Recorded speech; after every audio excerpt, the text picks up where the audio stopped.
thăng chất căn xóm na căn bồi pa Giêsu hi nắng là cây ni căn thăng chất lâu ai hin chung thăng chất let trong lòng tua ngay lâu e chu cha thăng chất u si a chi sen in chok mi fa dot na ni van boy cha thăng chất u si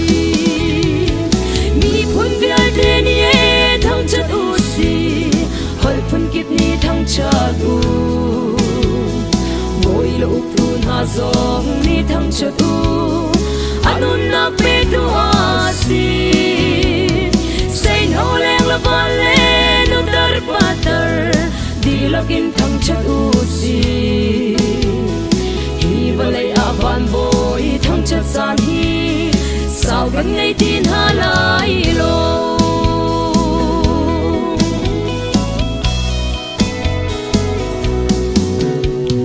han liêu a Israel mi phun hani hào leng an chua mi Giêsu kan ni chu e hào chung a sun loi in ama chu thăng chất u si vai lam chung ai ta rin an tha mi Messiah Giêsu Christ kha kan ni chu sun par pe kin horu si nun na pe tu boya si mi phun vial de ni e thăng chất u si hol phun kip ni thăng chất u boy lo tu na song ni thăng chất u anun na pe tu a si say no leng la vale no dar patar di lakin thăng chất u si hi valai avan boy thăng chất san hi sao kan ngày tin hà lại lo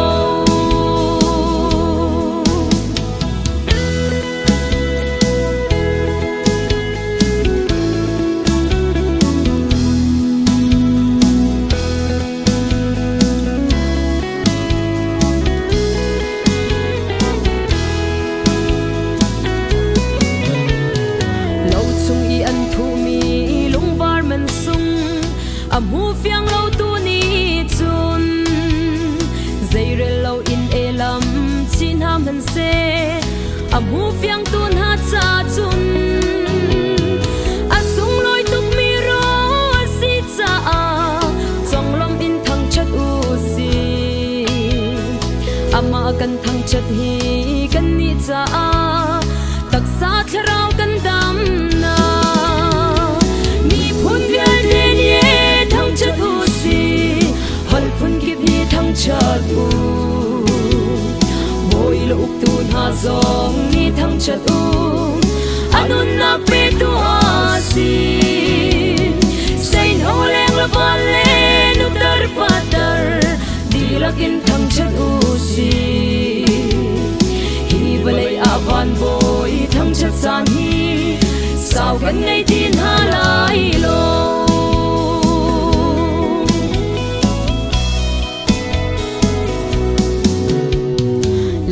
thăng chất du lo na si a chun van selem kan phak ti ka van boy thăng chất dai lo ram nuam chung a thăng chất na chiam te nga mo van a kan thăng chất ding mi pa chian kha lei ram kan nun chung zong a van nun chong in bang lo in thăng chất u zai on ram kan phak lan tiang mi phun vial de ni thăng chất u si hol phun kip ni thăng chất u boy lo tu na zong ni thăng chất u anun na pe tu a si say no leng la vale no dar patar di lakin thăng chất u si hi valai avan boy thăng chất san hi sao kan ngày tin hà lại lo hi valai avan boy thăng chất san hi sao kan ngày tin hà lại